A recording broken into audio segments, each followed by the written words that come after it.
ओम। मैं श्रीमद् भागवत पढ़ने जा रही हूँ और मैं सभी को नमस्कार प्रणाम करती हूँ। अगर जो मेरा चैनल देख रहे हैं, अदो देव की देव गर्भजनन गोप्री गह वर्धनम माया पूतना जीव हरण गोवर्धनम ऋणम कंस छेदनम गर्भादि हननम कुंती सुता मंगलम इति श्रीमद् भागवत पुराण कथितम श्री कृष्ण लीला। भागवत का अंश है आज का। आज मैं सुनाने जा रही हूँ सूत जी द्वारा श्रीमद् भागवत की कथा और विष्णु की भक्ति का वर्णन है। जो भगवान विष्णु हैं उनकी भक्ति का वर्णन है। इसमें व्यास जी हैं। व्यास जी कहते हैं कि मुनियों के इस प्रश्न प्रकाश ग्रंथ पर सूत जी प्रसन्न हो उनके वचनों को प्रशंसा करके कहा, हे मुनीश्वरों, बुद्धिमान श्रोताओं जो सुन रहे हैं वो बुद्धिमान, जब श्री व्यास जी के उपदेश से कर्म मार्ग में ना प्रवृत्त होने वाले श्री सुखदेव जी संन्यास लेकर वन की ओर जाने लगे, तब उनके वियोग में दुखी होकर व्यास जी ने कहा, हे पुत्र, हे पुत्र। वो जान चुके थे कि दुनिया में कोई किसी का नहीं है, सिर्फ पाप ही पाप है, इसलिए वो छोड़कर जाने लगे और जाकर कहकर पुकारा, पिता ने पुकारा कि पुत्र, हे पुत्र। वो सुने ही नहीं। पिता का स्नेह छुड़ाने के लिए, पिता का प्रेम माया छुड़ाने के लिए वृक्ष द्वारा ही बोले, वृक्ष के अंदर वो समा गए। कहा कि कहिए क्या आज्ञा है। अपने पिता से पूछा क्या आज्ञा है।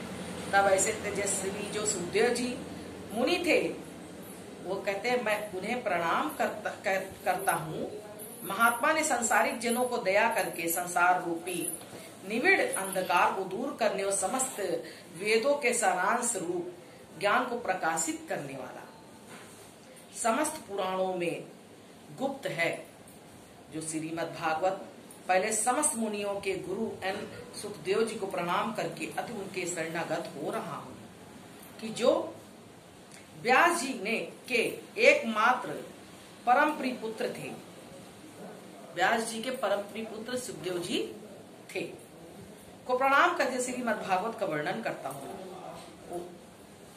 हे मुनियों, आप लोगों ने यह लोक का कल्याण करने के लिए, लोगों का कल्याण करने के हेतु इस श्रीमद् भागवत की रचना की है।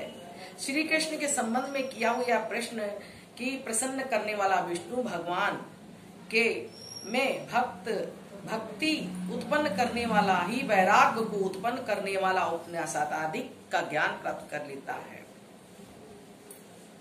उत्तम कर्मों में कठिन से कठिन परिश्रम करके यदि विष्णु की कथा से प्रेम न उत्पन्न हुआ तो जन्म लेना व्यर्थ है। अगर विष्णु भगवान की कथा से प्रेम न हुआ तो जन्म लेना क्या होता है, व्यर्थ हो गया है। और इस व्यर्थ की परिश्रम करना, धर्म के फल को अर्थ मानना अनुचित है। धर्म के फल को अर्थ मानना अनुचित है क्योंकि धर्म उत्तम है। क्या है? धर्म सबसे बड़ा हमारा उत्तम है। अर्थ निकृष्ट, इंद्रियों को प्रसन्न होना काम का फल नहीं, किंतु जितने से जीविका चल सके उतने ही फल को अपने काम का फल जानना चाहिए। जितना आपकी परिश्रम से फल मिले उतने ही फल को आप फल जानना चाहिए। जीवन का उत्तम फल वही है कि जो मनुष्य तत्ववेत्ता होते हुए अद्वितीय ज्ञान को ही तत्वज्ञानी लोग तत्व कहते हैं और इसी को उपनिषदों में ब्रह्म कहा गया है। उसी की स्मृतियां परमात्मा कहती है, पुराणवादी उसी को ईश्वर के नाम से संबोधित करते हैं। परंतु जो श्रद्धालु मुनिजन है वे अपने वेदांतिक श्रवण ज्ञान की प्राप्ति से ज्ञान वैराग्य सहित भक्ति वश उसी तत्व को अर्थात समस्त पदार्थों में एक महात्मा का ही मान करते हैं। द्विजात्मों अपना वर्णाश्रम धर्म के अनुसार पूर्वक किया हुआ धर्म का फल विष्णु को प्रसन्न होना है। अतः देवताओं के स्वामी विष्णु को सावधान मन से जपना, उनकी पवित्र लीलाओं को कहना और सुनना चाहिए। इस प्रकार ध्यान पूजन करते हुए बड़े बड़े संकट कट जाते हैं। उनके व्यास रूपी तलवार से युक्त विवेकी पुरुषों के लिए संसार में कुछ दुर्लभ नहीं है। तब ब्राह्मणों निष्पाप पुरुषों को तीर्थ सेवन तथा मंत्रों की सेवा में धर्म में श्रद्धा होती है और श्रद्धा से विष्णु के चरित्रों को सुनने की इच्छा होती है तथा इस प्रकार विष्णु की कथा से उनका गहन प्रेम हो जाता है। फिर तो इस प्रकार भगवान के चरित्रों को कहते हैं, सुनते हैं और पूर्ण संचय करते हैं। उनके हृदय में श्री कृष्ण स्वर्थता के लिए वास हो जाते हैं। कामादिक वासनाएं नहीं सताती, दुनिया भर की वासनाएं नहीं सताती, दुनिया भर की लालच नहीं सताती। अगर भगवान का ज्ञान हो गया, अगर भगवान को नहीं जपा, भगवान की कही हुई बातों को नहीं समझा, व्यास जी ने जो लिखा उसको पढ़ा नहीं, तो समझ लो कल्याण नहीं हो सकता।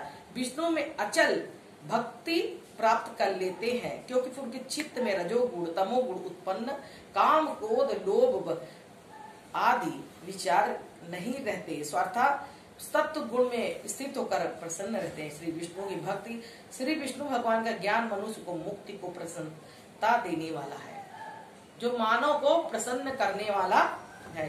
क्यों ना हो, परमात्मा का साक्षात करना ही अहंकार का नाशक है।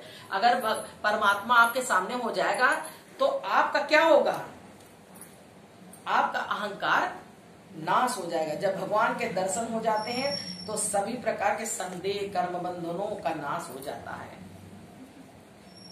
और इस प्रकार विद्वान जन चित्त प्रसन्न करने वाले श्री विष्णु भगवान की भक्ति का श्रद्धा कड़े प्रेम से करते सुनते तथा तदनुसार आचरण करते हैं। सज रज तम प्रकृति के 3 गुण हैं।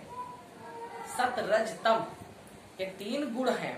इसी प्रकार से विष्णु अपने बनाए हुए प्राणियों में प्रवेश करके सूक्ष्म इंद्री मन आदि गुणों में भाव से उनको गुण अर्थात शब्द स्पर्श रूप रस तथा गंधादिकों का भोग करते हैं। ये विष्णु जी अपनी योग माया में लीला हेतु अनुरागियों को सुख देने के लिए हेतु देवता पशु पक्षी मनुष्यों को अवतार लेते हैं। इसलिए प्रभु कहते हैं जिनके चित्त में वो समा जाए, जो ज्ञान प्राप्त कर लेता है। इसी बात को लेकर व्यास जी सुखदेव जी से कहने लगे कि इसकी रचना करनी है। भगवान का जो भगवान को जो याद करता है, जो भगवान में मन लगाता है, उसे भी सभी कल्याण हो जाता है और वो सभी बंधनों से मुक्ति पा जाता है। बोलो वृंदावन बिहारी लाल की जय।